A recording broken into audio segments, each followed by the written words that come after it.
So, a little something happened today while I was driving the Churubusco. You'd expect to have plates driving down the road. That looks like an Indiana temp tag. But besides the missing temp tag issue, let's go have a look. What is going on, guys? It's your boy Brandon back with another video, and today we're working on the Jeep.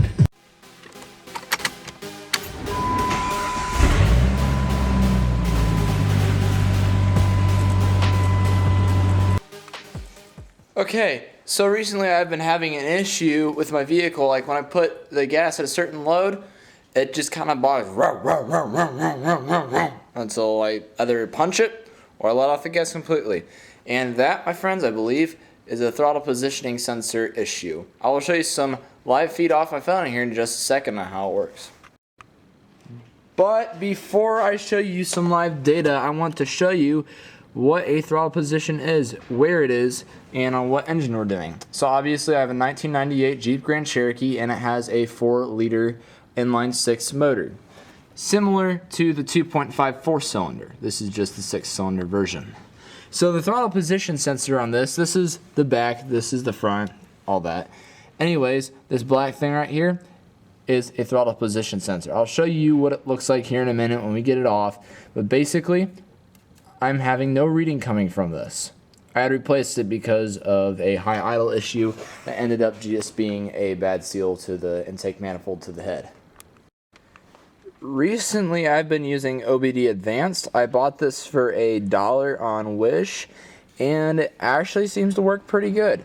I use an app called Torque on my phone, and that gives me live data, other information, codes and stuff straight from an OBD2 plug-in port. So right here is where you're going to plug in your OBD2 scanner. You'll turn the car on, start the car, connect your device, and you're good to go. Let's go ahead and see if it still has the codes. Probably a P0122 code. Sure is. So our throttle position sensor definitely isn't reading correctly. So I'm going to go ahead and show you how to fix that. Notice when I rev my engine up, it doesn't show anything. So here's another one where I'm trying to do it and there's just nothing coming up. And to get to it, just to get a little bit more arm room, I'm going to go ahead and take out the intake box and stuff like that that goes onto the intake manifold. I'll unhook a couple of these vacuum lines just so it's out of the way, just to make it a whole lot easier on ourselves. And there you have it.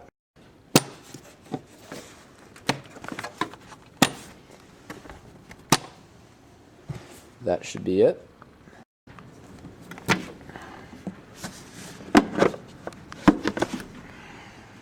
Set that off to the side. Anytime you have the intake off, go ahead and look down your throttle body and see if it needs cleaned out. Well, mine definitely does, but that's not the point of today's video. Let's go ahead and get to it.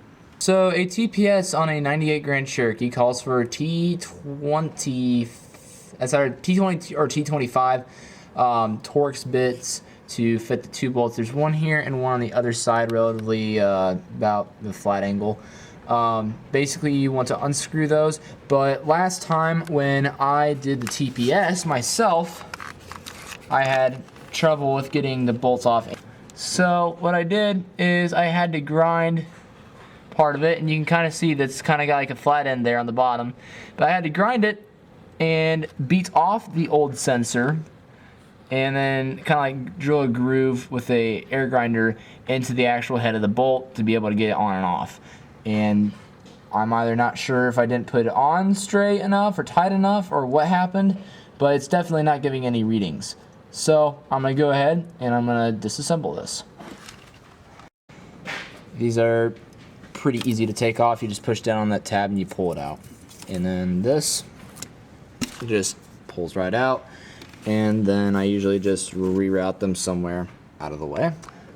So sometimes I do the same thing for the other ones, but in this case I don't think we'll have too much problem. Okay, not to mention, guys, since we did have to drill a slot in these bolts, I went ahead, grabbed myself a flathead, and that is how we're going to get this thing off.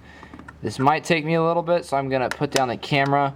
Usually you just use your T20 Torx bit and you go to town, but you know, that's not the case in here. So let me get this off for you and I'll show you what it looks like. I guess while I'm here, if my camera will focus there, what I had to do to these bolts to get them off and on. See the old Torx bit in there. I stripped out all my Torx bits and I got pretty mad. Okay, not all of them, but the bigger ones that I had. So basically that's just what I did to it. And yeah, pretty bad, but it works. So I'm not too worried about it. Okay, so there's the plug-in for the TPS. And then there is the inside right there. The inside metal white part is what goes on the end of your throttle positioning shaft or whatever you want to call it. Let me get up in here. Okay, so right there on the end, that is what your throttle positioning sensor goes on. So that little tab is what sticks out and turns your throttle positioning sensor to tell your engine what the throttle's at. And that's kind of important. Okay, so what I did here is that I had to tilt, say if you're looking from the back, I had to tilt it counterclockwise, but if you look at from the terminal, you have to rotate clockwise some to be able to get the prongs to line up. And then you kind of have to hold it back a little bit like that for the bolts to go through, screw them in, and then you're good to go. Because you want this to read that it has a little wee bit of throttle on it, because it's gonna need to know where to idle. Okay, so I've got one bolt in there and the other one right there, and they're put in. It's kind of hard to see, but that's just what I have to deal with here. So basically all I'm gonna do is I'm gonna tighten those bolts back up, and then we should be good to go. And then I'll catch some live data in the Jeep and we'll see what she does. After that, I'm going to go ahead and start making a video on how to check your spark plugs, clean them, and then use them if they're still usable. Okay, so I got all the bolts tightened up. I'm going to go ahead and put back all my wiring connections together and then see what she does. Let's go ahead, clear it again. And it is not coming back on. So I believe, let's go ahead and start this back up. That's a problem. But no check engine light. So I'm just gonna go ahead and let this sit for a minute, relearn, and then I'll get back to you. Okay, so after a couple times of starting it back up and stuff, it is idling really nicely. Okay guys, we're gonna go for a little bit of a drive just to test it out. I believe I got it working. So it is nighttime. I'm gonna go ahead and use my high beams out here. But it is kind of hard to see, but basically all I want to do is just see how she handles. I'm just trying to make sure my TPS is working. Before it would chug, chug, chug, chug, and buck, and I'm just kind of babying it along right now. I'm not feeling anything significantly horrible right now. This is a good thing. No check engine light yet. We're running like normal. It doesn't. Oh, there's overdrive. There's overdrive. Let's go.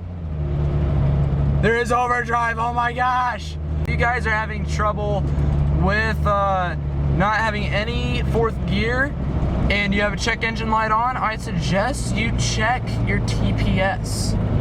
I'm just gonna go ahead and take it around the block, even though there's no plates. The only reason for that is I lost it going down the road today. I do have registration and stuff, so the Jeep is legal.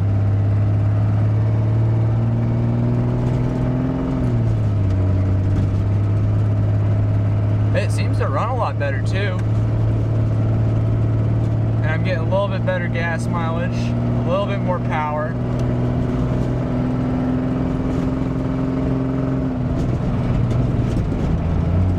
And we have overdrive.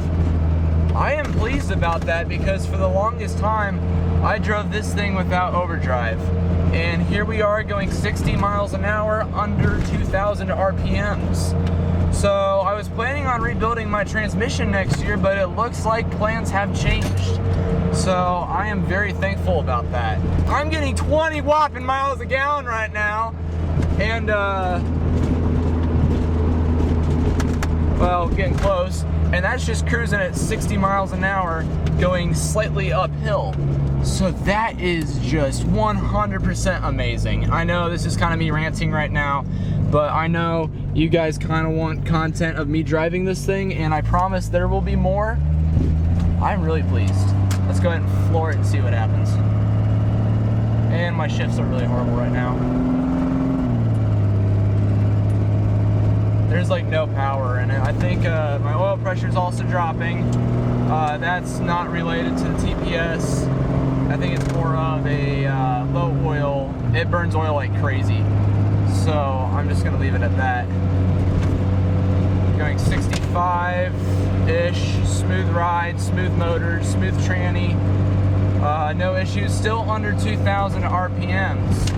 So this is turning out to be a job well done. I'm actually super thrilled that a TPS solved my overdrive issue. There's 70 miles an hour right there. I guess I'm taking this thing to Ohio.